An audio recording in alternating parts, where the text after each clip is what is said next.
आब फटे धर उल्टे, कटे बखतरा कोर, शीश कटे धड़ लड़ पड़े, जद छूटे जालोर। अर्थात आसमान फट जाता है, धरती उलट जाती है, जिरह बख्तर कट जाते हैं, शीश कट जाता है, धड़ लड़ता रहता है, तब जाकर कहीं जालोर का किला छूटता है। नमस्कार दोस्तों, मैं हूं आस्था। आप सभी का स्वागत है हमारे चैनल ज्ञान कैप्सूल आस्था में। दोस्तों, आज के वीडियो में हम बात करने वाले हैं अलाउद्दीन खिलजी और जालोर के राजा कानड़देव चौहान के बीच में हुए युद्ध के बारे में। हमने अपने पिछले वीडियो में इस युद्ध की पृष्ठभूमि अर्थात उनके बीच के संबंधों और उस समय की परिस्थितियों के बारे में चर्चा की थी। अगर आपने वह वीडियो नहीं देखा है तो आप ऊपर आई बटन पर क्लिक करके उस वीडियो को अभी देख सकते हैं।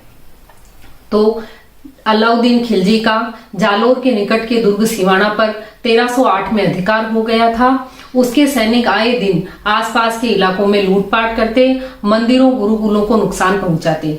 यह सब राजा कानड़देव चौहान से देखा नहीं गया।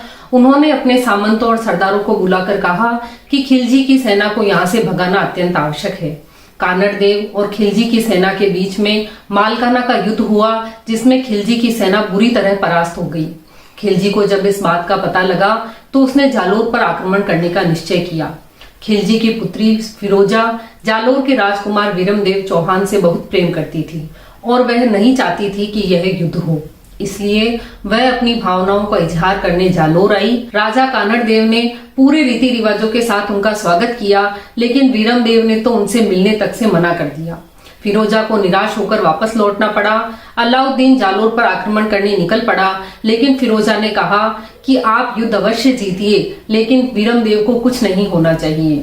जब आप युद्ध विजय कर लें तो उसके पश्चात उन्हें जीवित और सुरक्षित मेरे पास लाया जाए, मैं उनसे विवाह करूंगी। जब राजा कानड़देव को इस बात का पता लगा कि अलाउद्दीन विशाल सेना लेकर जालोर की तरफ आ रहा है, तो उन्होंने अपने सेनापति मालदेव और पुत्र वीरमदेव को बदी और भद्रजोन के नाके पर तैनात कर दिया। जब खिलजी की सेना वहां से गुजरी तो इन दोनों ने भारी नुकसान पहुंचाया। उसके बाद और हमला किया, जिससे खिलजी की सेना बहुत कमजोर हो गई। मौसम ने भी जालोर का साथ दिया। आंधी तूफान की वजह से खिलजी की सेना को पीछे हटना पड़ा। जालोर की विजय लगभग सुनिश्चित ही थी, लेकिन कहा जाता है ना, हमारे यहाँ वीरों का इतिहास तो बहुत अच्छा है, लेकिन गद्दारों की सूची भी कुछ कम नहीं। हम जब भी हारे हैं, अपनों के विश्वासघात की वजह से ही हारे हैं। खिलजी जब 7 दिन तक डेरा डालने के बाद भी जालोर के दुर्ग की ईंट भी नहीं हिला पाया, तो उसने प्रलोभन देना शुरू किया। और इस बार जो व्यक्ति उनके जाल में फंस गया था, उसका नाम था सरदार बीका दहिया। उसने धन के लालच में आकर खिलजी को जालोर के किले का भेद बता दिया कि किले की दीवार एक जगह से कच्ची है। कहां से कच्ची है यह तो उसे पता नहीं था, लेकिन इसे पता लगाने का मार्ग उसे मालूम था। उसने खिलजी से कहा कि राई एक ऐसी वस्तु है जिसे यदि कच्ची जमीन पर डाला जाए तो वह कुछ ही घंटों के भीतर अंकुरित हो जाती है। आप किले के चारों ओर राई बिखेरवा दीजिए। जहां से दीवार कच्ची होगी वहां राई अंकुरित हो जाएगी और वहां से दीवार तोड़कर आपकी सेना दुर्ग के भीतर प्रवेश कर सकती है। खिलजी को बीका की सलाह पसंद आई। उसने ऐलान करवा दिया कि जिस किसी के भी पास राई है वह उसे लेकर शिविर में आए, मुंह मांगी कीमत दी जाएगी। उस रात राई के भाव आसमान छू गई और सुबह तक जब किले के चारों ओर फैलाने के लिए पर्याप्त मात्रा में राई हो गई, राई के भाव वापस सामान्य हो गई। इसी के संदर्भ में कहा जाता है, राई रा भाव तो रात्यों ही गया। अर्थात राई की जो महंगी कीमत थी वह सिर्फ एक रात के लिए थी।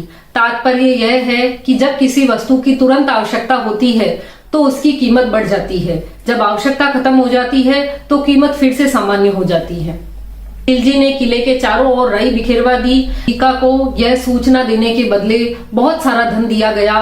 वह धन लेकर खुशी खुशी अपने घर पहुंचा। उसकी पत्नी का नाम था हीरा दे। हीरा दे ने पूछा, इतना सारा धन कहाँ से लाए हो? तब बीका ने कहा कि मुझे यह धन खिलजी ने दिया है और जब कल खिलजी जालोर जीत लेगा तो मुझे और धन देगा। हीरा दे को यह बात सुनकर मन में ग्लानि होने लगी। उसने सोचा कि कल मेरी मातृभूमि पर विदेशियों का कब्जा हो जाएगा और उसमें हाथ मेरे पति का होगा। मुझे भी लोग गद्दार समझेंगे। इस गद्दार की पत्नी होने से तो विधवा होना अच्छा। जब बीका गहरी नींद में सो गया तो उसने तलवार लेकर बीका के टुकड़े कर दिए और उसे सदा के लिए सुला दिया। वह इसकी सूचना कानड़देव को देना चाहती थी। लेकिन तब तक सुबह हो गई थी। खिलजी की सेना दीवार तोड़कर जालोर के दुर्ग के भीतर प्रवेश कर गई। राजपूतों ने पूरे अस्त्र शस्त्र के साथ युद्ध किए। क्षत्राणियों ने जौहर के थाल सजाए। राजा कानड़ देव युद्ध करते हुए वीर गति को प्राप्त हुए। युद्ध भूमि में ही वीरम देव का राज तिलक किया गया, वह भी युद्ध करते हुए वीर गति को प्राप्त हुए। फिरोजा चाहती थी कि वीरम देव को जीवित और सुरक्षित उन तक लाया जाए, लेकिन वीरम देव के जीवित रहते हुए जालोर पर नियंत्रण करना असंभव था। इसलिए वीरम देव को जीवित तो नहीं लाया जा सका, परंतु उनका कटा हुआ शीश एक थाल में सजाकर फिरोजा के समक्ष ले जाया गया। कहा जाता है कि जब उस कटे हुए शीश ने भी फिरोजा को अपने समक्ष देखा तो अपना मुख मोड़ लिया। तब फिरोजा एक हिंदू सुहागिन की भांति सज धज कर आई और कहने लगी, तज तुरकनी चाल हिंदुआणी हुई हमें, भो भोरा भरतार शीश ने धुन सोने गरा। अर्थात तुर्कों के रीति रिवाज छोड़कर अब मैं हिंदू हो गई हूँ। हे मेरे जन्म जन्म के भरतार, हे मेरे सोनगरा सरदार, अब मुझसे मुख मत मोड़ो। और यह कहकर वे वीरम देव के कटे हुए शीश को अपनी गोद में लेकर उनकी चिता पर बैठकर सती हो गई। और इसी की याद में जालोर दुर्ग की सोनगरा पहाड़ियों पर फिरोजा की छतरी बनाई गई है। यह था जालोर दुर्ग और सोनगरा चौहानों का इतिहास। मुझे आशा है आपको यह अवश्य पसंद आया होगा। अगर आपको यह पसंद आया है तो वीडियो को लाइक कीजिए, शेयर कीजिए, चैनल को सब्सक्राइब कीजिए। धन्यवाद।